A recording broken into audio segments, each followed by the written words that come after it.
your local election headquarters. This is a special Election Day edition of KARK 4 News.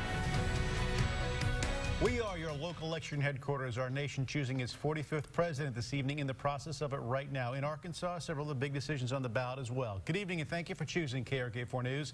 I'm Bob Clausen. And I'm Ashley Katz. We have crews out covering the biggest races and ballot issues across the area tonight.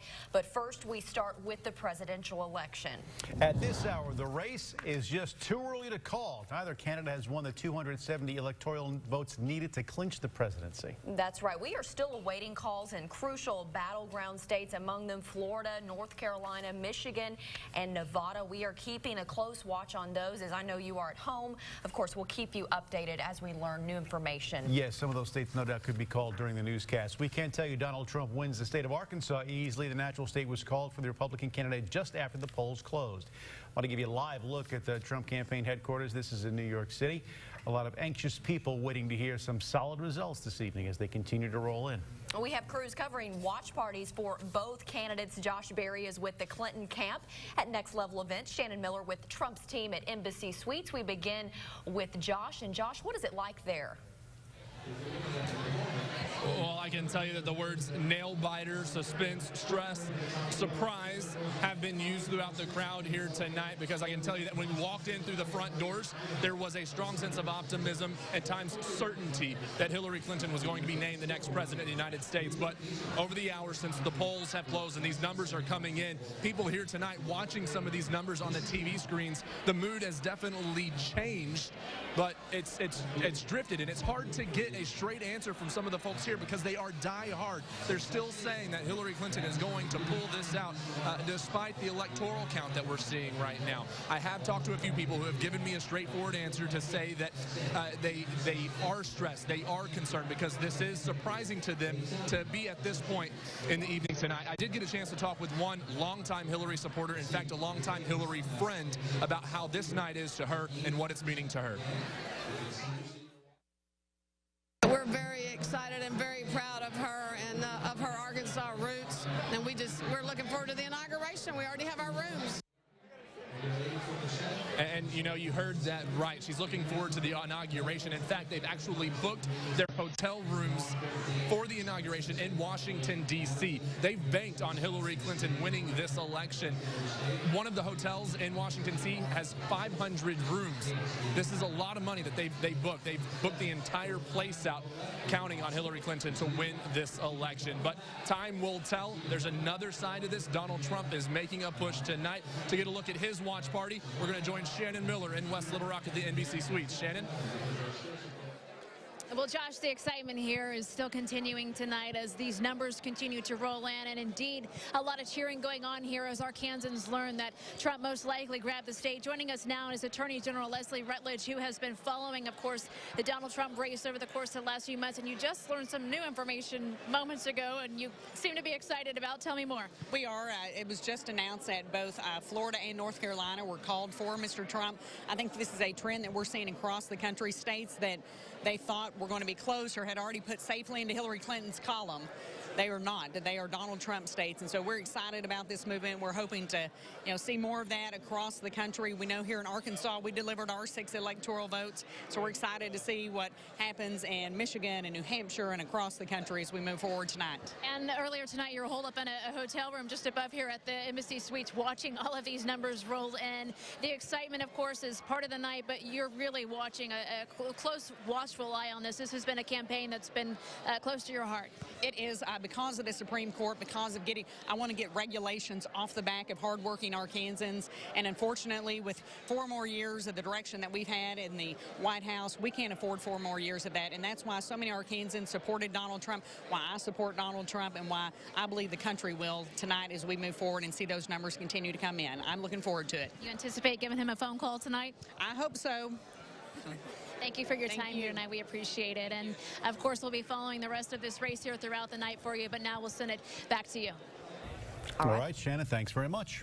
Well, moving on to the biggest ballot measure up for a vote this year, medical marijuana. Arkansans saw 2 different ballots related to medical cannabis, but just one of them will count. It's issue 6, the Arkansas Medical Marijuana Amendment. And at this hour, take a look at some of the numbers we have right now. It has been close all evening. At this hour, 52% in favor, 48% against. We've got about 26, I believe, percent of the precincts reporting just about.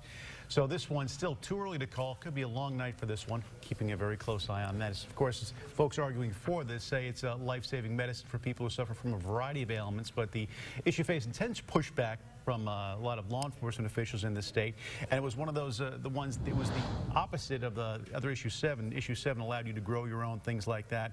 So this one, the more conservative issue. Yeah, definitely some differences. Stephanie Sharp is live in Little Rock. You've talked to supporters all night long waiting, Stephanie. So how are they reacting to still seeing how close it is at this hour? Well, Bob and Ashley, I spoke with David Couch, the sponsor of Issue 6, the medical marijuana that Arkansans are voting on, or voted on today and throughout early election. He seems very confident. I mean, if you look at those numbers, they're very close for each side, and there's still a lot of ballots that need to be counted. But he said he's very confident. If you remember back in 2012, he also sponsored a medical marijuana amendment that voters voted on and that didn't pass. It lost by a very, very small margin. He believes that this time around it will pass. He said that he took that last initiative, went back to the drawing board, created something else, and that's what Arkansans have been voting on. But again, he's very confident in he feels that this time around it will pass. We were able to speak with him a little bit about it earlier. However, he's left this party. He's watching at a private residence with just a small group of people as the numbers continue to roll in. But we're going to have to really see. You know, I feel like this is going to go late into the night, and we'll know in the next few hours or even later than that what the final numbers will be. But we'll have to see if Arkansans really want medical marijuana here in Arkansas. Reporting live in Little Rock, I'm Stephanie Sharp. I'll send it back to you. All right, Stephanie, thanks very much. Late in the night, it might go early. Early morning. That's true.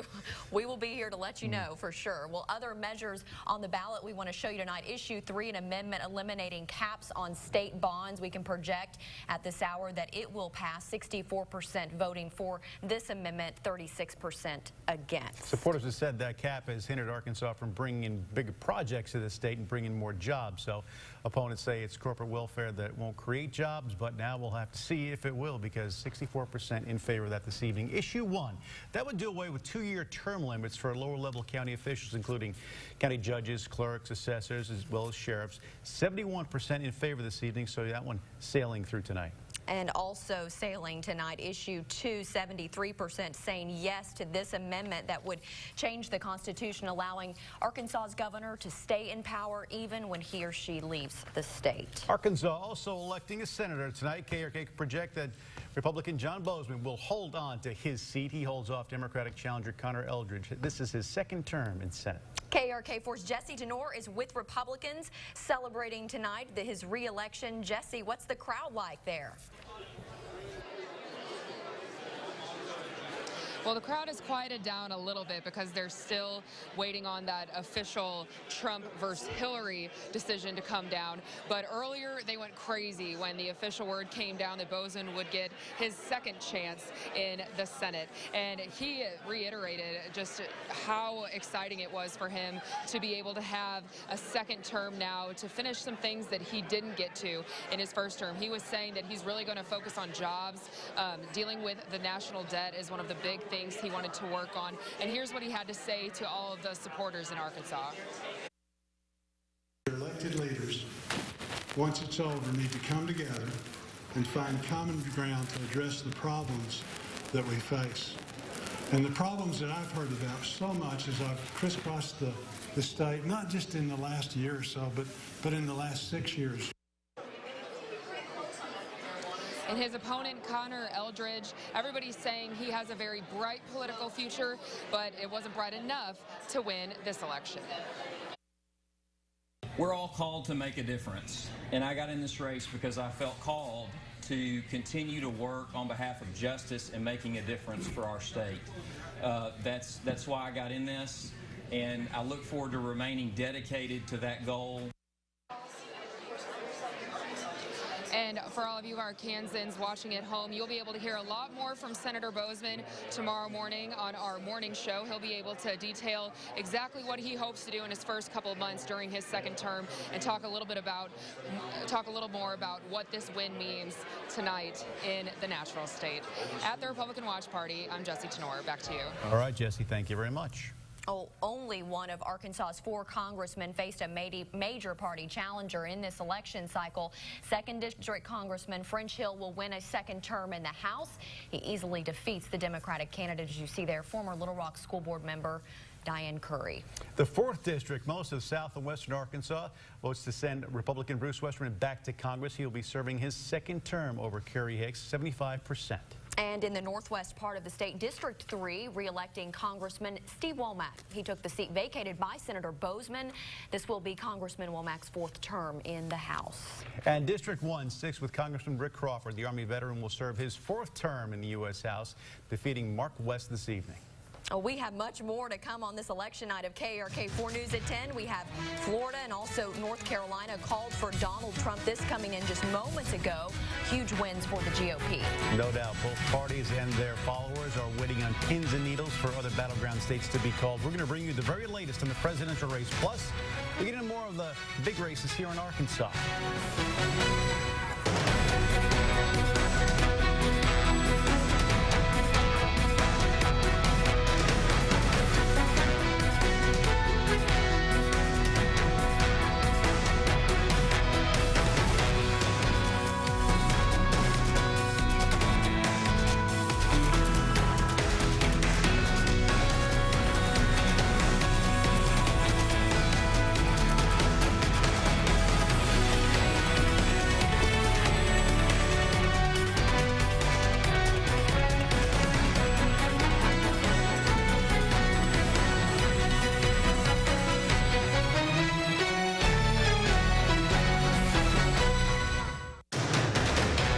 Now from KARK4, your weather authority, Arkansas's certified most accurate forecast with Chief Meteorologist Keith Monahan.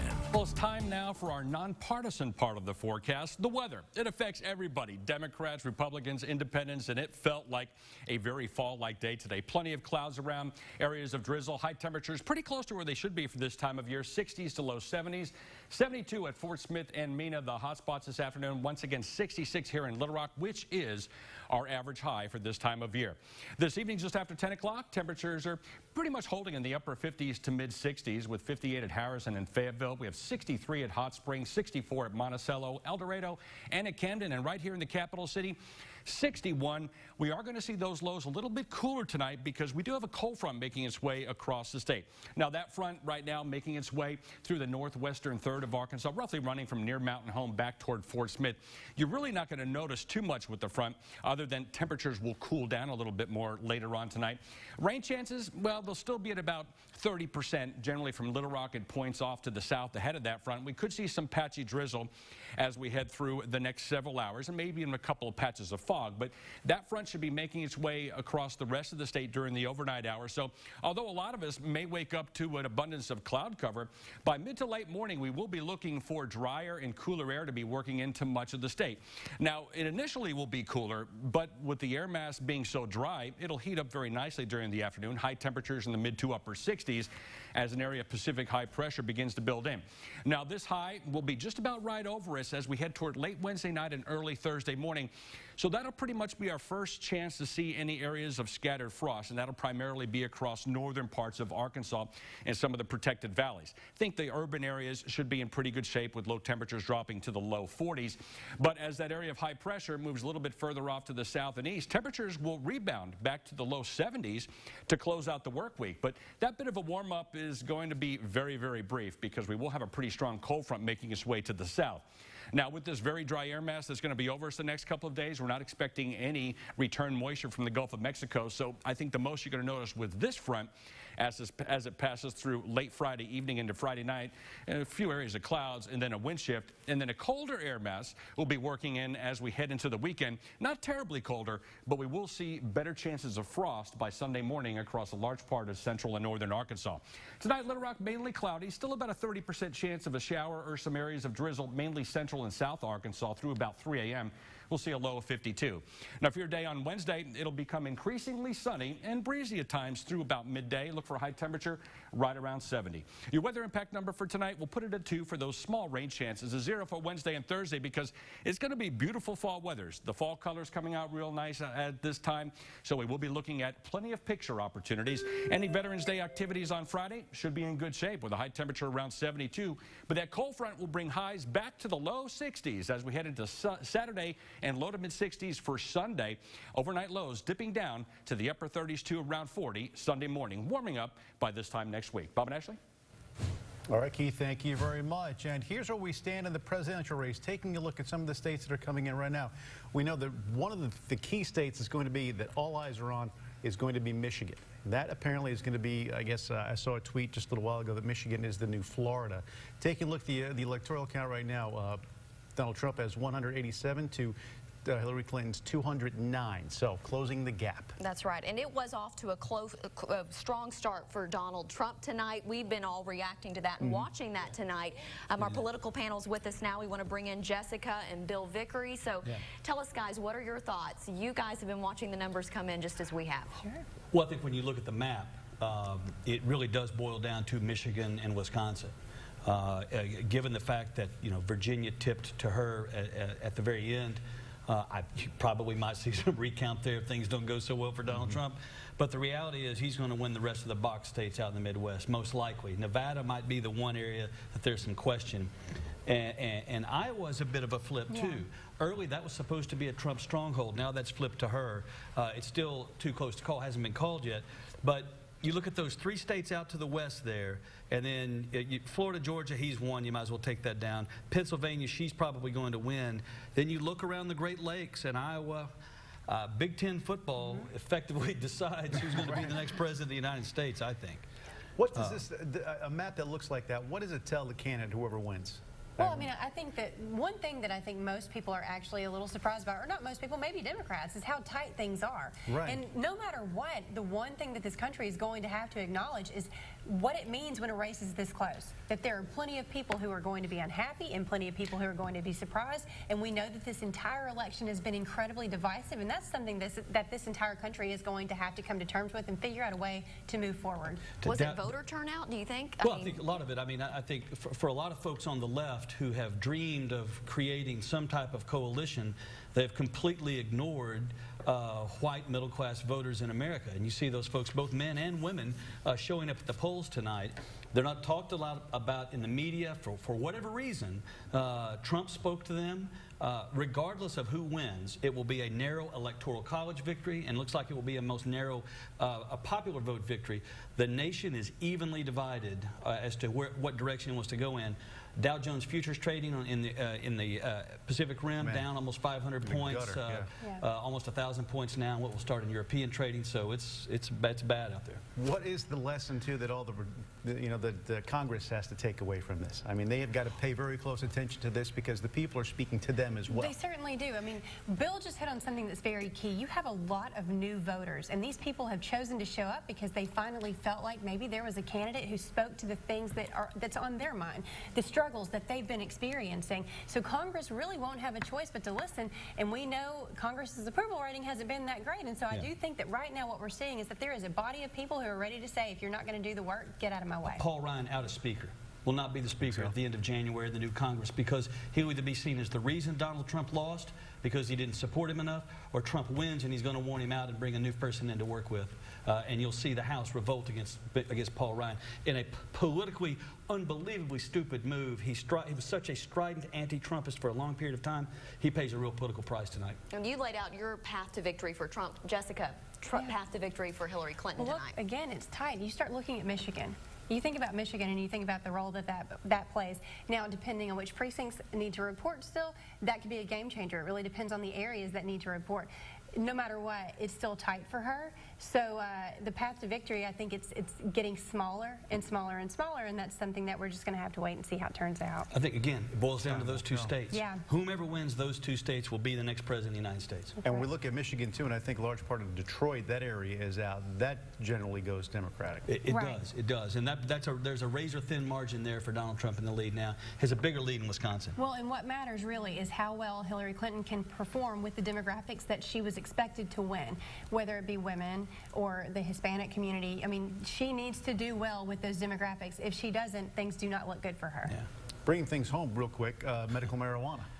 How about that? Yeah. We are just hearing. Are you all hearing that as well? Yes. Yeah. Medical marijuana, projecting that to pass tonight. Yeah. Let's take a look. We've got 32% of the precincts now reporting, up about 7 points from just a few minutes ago. Closer than you guys thought it would be? No, it's just the reverse of what we saw in 2012 almost. So like we said a while, we've been talking about this. Every time this issue's come up, it's, okay, if we do it again, it was so close last time that it very well could pass, and now look, we are where we were in 2012, but the exact opposite. And isn't it interesting? In the reddest of red states, Arkansas, and in a state that's in the Bible Belt, and in a state that has voted overwhelmingly to send John Bozeman back to the United States Senate, 60%, a crushing defeat for Connor Eldridge, huge win for John Bozeman. Donald Trump, huge win.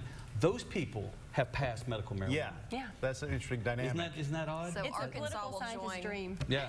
and joining Florida as a state to pass it. Yeah. It looks All like. right. Guys, thanks very much. Yeah. More to come on a very busy evening in Arkansas, and certainly a hectic night as we count the votes to find out who will be the 45th President of the United States.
History is in the making. Michigan is going to be the linchpin for the nation. They've done the talking for 18 months. Now it's up to the voters. And for Arkansas. Voters will be deciding on issue 6, which would allow the sale and use of medical marijuana. A very tight race. It's time for the voters' voices to be heard. Get the results as they happen right now on KARK4.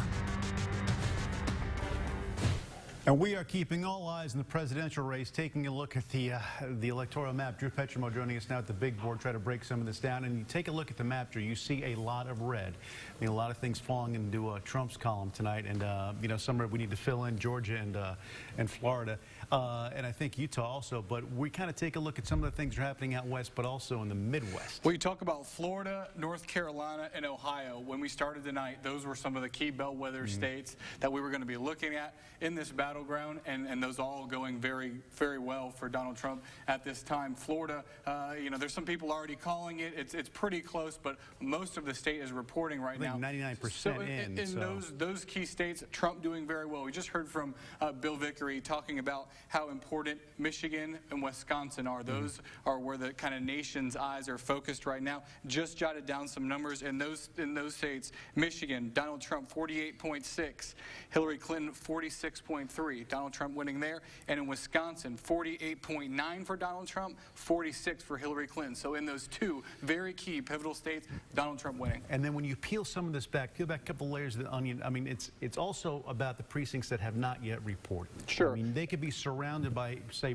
heavily Republican areas, but yet there's a stronghold that's Democrat. That is true, you know, and especially in Michigan, we've heard that the Detroit and the areas around Detroit, which are seen as some of the more Democratic areas in the state, have not yet been reported reporting, but I got to tell you, on nights when somebody is losing, you keep on hearing them talk about, we heard about it in Florida. They're not reporting about Miami-Dade yet. But exactly. Look, or Donald portion Trump, of Miami-Dade. and this is not over yet. We're not saying that, but things are looking good for Donald Trump. He's winning in the swing states and really even expanding the map to places that maybe people didn't think he was going to win. Wisconsin. Is there anything he can do out here? Because I think he's taking Arizona and perhaps Utah as well. Nevada's key. Nevada is very key. Actually, just jotted down that number. 51.7% Hillary Clinton, 43% Donald Trump. Obviously, that being out on the West Coast, we still have to wait for some of those numbers to come in. But Hillary Clinton definitely looking to that one. You know, this thing is close. It's one of those things. And again, Michigan, they say that, I read earlier, that Michigan is the new Florida. So exactly. Who would have thought? You know, looking into this, everybody's looking at Florida, everybody's looking at Ohio, Michigan. And here we are, just approaching 10:30. Not over yet. Drew, thanks very much. Coming up, we're going to take a look at some of the state legislative runs races tonight.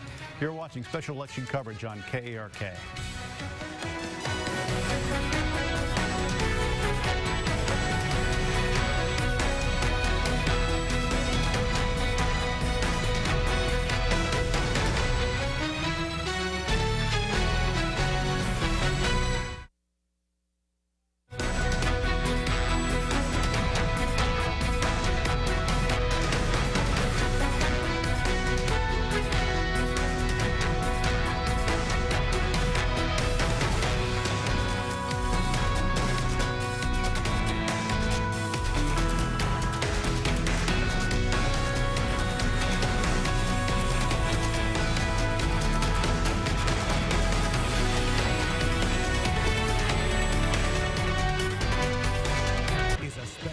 Election Day edition of KARK4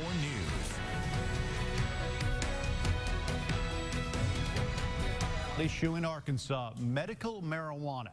This evening, KARK projects it will pass. We will have to wait and see just exactly how this is going to be implemented. A lot of things in play here, but medical marijuana passes in the state of Arkansas. As you see right there, 52 to 48%. This story just beginning to be told in the natural state. Much more to come, without a doubt. But again, medical marijuana passing in Arkansas tonight. And election night, not just about picking a president. The balance of power in the U.S. Senate is at stake. Democrats are trying to retake control after 2 years after the Republicans grabbed the reins. We're now talking about the state legislature. A lot at play here in Arkansas. Plenty at stake with the hotly contested Senate and House races being decided both tonight. For some of the headlines tonight, we want to bring in Drew again to talk about how this could impact the legislative session. We've got the budget hanging in the balance. So, Drew, what are you seeing? Well, let's start where we're at right now. The Republicans in Arkansas in control of both the House and the Senate. About 40 races up for grab combined in the two houses of the legislature. And the question is, can Republicans tighten that stranglehold in the Senate? The key is vulnerable incumbent Democrats trying to retain their seats. Let's take a look at District 22. That is a state, like we were talking about, with an incumbent Democrat, David Burnett. You can see it right there, not having a good night. Dave Wallace up 57% to 43%. Looks like Democrats lose a state Senate seat there. Let's take a look at District 27. That is another incumbent Democrat. There, though, it looks like Democrats doing better. State Senator, current Democrat Bobby Pierce holding off a challenge at this point from Trent Gardner. And finally, let's go to Senate District 34. That is an incumbent Republican there, Jane English. That's in North Little Rock. You can see she's so far having a pretty good night. That's right, and we will be watching these throughout the night because, like you said, 40 races that we're keeping an eye on in the State House tonight. We want to move on to some of those races right now. Yeah, definitely in the State House, too. Let's take a look at House District 14. Camille Bennett, she's an incumbent Democrat. You can see right there she is actually was winning, now losing with 60 some odd % of the precincts reporting. That is a close race, but an incumbent Democrat not looking so good there. Let's head to West Little Rock, House District 32. Jim Sorvillo, he is the incumbent Republican there, and he is up 54% to 46%. Looks like he is having a pretty good night. Finally, let's head over to North Little Rock in the District 38 race. Carlton Wing has pulled ahead. He is the Republican. That's an open seat. He has pulled ahead of the Democrat Victoria Lee. We have been talking about a good night for Republicans. What we just saw there, solidifying what is already a big lead in the state legislature. All right, so still some back and forth, though, we're seeing even at this late hour. It's 10:30 right now, Drew, so we could anticipate some of these races to maybe flip the other way. We just have to wait and see. And it's going to be interesting to see. You know, we have a legislative session coming up here in January. What the makeup is going to be key. All right, let's wrap it up with Bob Clausen. Hey, Bob. All right, guys, thanks very much. Well, that does it for us, but stay with KRK. We'll be back in a few hours with full election wrap-up on KRK for today, starting at 4 a.m. Plus, Senator Bozeman, Congressman Bruce Westerman, and Issue 6 sponsor David Couch will be in the studio discussing everything where we go from here. You can find all of tonight's election results online at arkansasmatters.com, and keep us in your thoughts when it comes to social media on Twitter and Facebook. Have a good evening.